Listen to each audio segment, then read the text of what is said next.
রাজধানীর গুলশানে বিএনপির কার্যালয়ে দলের নতুন সংসদ সদস্যদের প্রশিক্ষণ কর্মশালা শুরু হয়েছে। এ বিষয়ে আরো জানাতে সেখান থেকে যুক্ত হচ্ছেন সহকর্মী আনোয়ার হোসেন। আনোয়ার হোসেন, প্রশিক্ষণ কর্মশালার বিষয়ে আসলে জানতে চাই, সেখানে কি ধরনের প্রশিক্ষণের ব্যবস্থা করা হয়েছে? আমি নিজেও আগ্রহী জানতে, দর্শকরাও নিশ্চয়ই আগ্রহ জানাবেন আমাদের।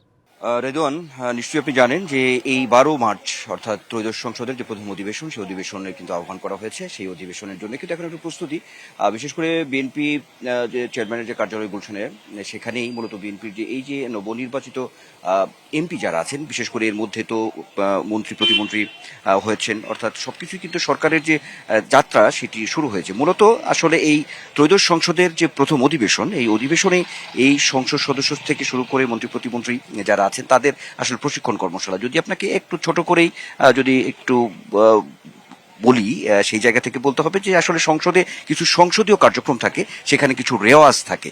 সেই বিষয়গুলোই মূলত আসলে এখানে এই প্রশিক্ষণে মূলত আলোচ্য বিষয় যদি আমি আপনাকে বলি। আর একটু বলতে চাই যে সকাল 10:30টার কিছুটা আগে এই বিএনপি চেয়ারম্যানের যে কার্যালয় গুলশানে রয়েছে, অর্থাৎ বিএনপি চেয়ারম্যান ও প্রধানমন্ত্রী তারেক রহমান, তিনি এসে উপস্থিত হয়েছেন। আর এই প্রশিক্ষণ কর্মশালার যে উদ্বোধন তিনি করেছেন, আর এখন প্রশিক্ষণ কর্মশালাটি কিন্তু চলছে। একটু বলি, সেটি হচ্ছে যে এখন যে প্রথম সেশন, অর্থাৎ দুটি সেশন আজকে।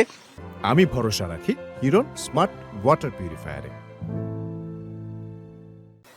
এবং আগামীকালও এই প্রশিক্ষণ কর্মশালা রয়েছে 2 দিন ব্যাপী। সেই জায়গা থেকে প্রথম সেশনে মন্ত্রী প্রতিমন্ত্রী সহ যে প্রধানমন্ত্রী যে উপদেষ্টা যারা আছেন, তারা কিন্তু এখন এই প্রশিক্ষণ কর্মশালায় উপস্থিত আছেন। সেখানে কিন্তু মূলত আলোচনাগুলো হচ্ছে এবং এটি 12:30 পর্যন্ত চলবে। তারপরে যে দ্বিতীয় সেশনটি আজকে রয়েছে, সেটি হচ্ছে বেলা 2:30 থেকে শুরু হবে, 4:30 পর্যন্ত চলবে বিকেল। তো সেখানে মূলত আমাদের কাছে তথ্য আছে যে সংসদ সদস্য যারা আছেন সেই দ্বিতীয় সেশনে তারা প্রশিক্ষণ কর্মশালায় তারা অংশ নেবেন। একটু বলে রাখি, সেটি হচ্ছে যে বিশেষ করে ঢাকা, রাজশাহী, ফরিদপুর, রংপুর এই অঞ্চলের যে মন্ত্রী যারা সংসদ সদস্য নির্বাচিত হয়েছেন এবং এর মধ্যে যারা মন্ত্রী প্রতিমন্ত্রী আছেন, তারা অর্থাৎ মন্ত্রী প্রতিমন্ত্রী সহ সংসদ সদস্য যারা আছেন, তারা কিন্তু এরই মধ্যে এখানে এসেছেন, অর্থাৎ এমপিরাও কিন্তু উপস্থিত আছেন।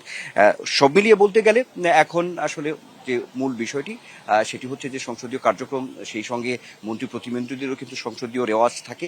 এই বিষয়গুলি মূলত অবগত করা এবং এখানে প্রশিক্ষক হিসেবে যারা আছেন, তারা সাবেক আমলা এবং সাবেক যারা যদি বলি যে অভিজ্ঞ যারা আছেন, সাবেক সংসদ সদস্য পার্লামেন্টিয়ান যারা আছেন, তারাই কিন্তু মূলত আসলে এই সেশনে প্রশিক্ষক হিসেবে আছেন। নিশ্চয়ই এই কর্মশালা যখন শেষ হবে, অন্তত প্রথম সেশন যখন বের হবেন মন্ত্রী প্রতিমন্ত্রী সহ সংসদ সদস্যরা, নিশ্চয়ই তাদের কাছ থেকে আমরা আরো বিস্তারিত জানতে পারবো। রেদওয়ান। জি, আমরা সেসব তথ্য দর্শকদের আসলে জানাতে চাই। ধন্যবাদ আপনাকে আনোয়ার হোসেন।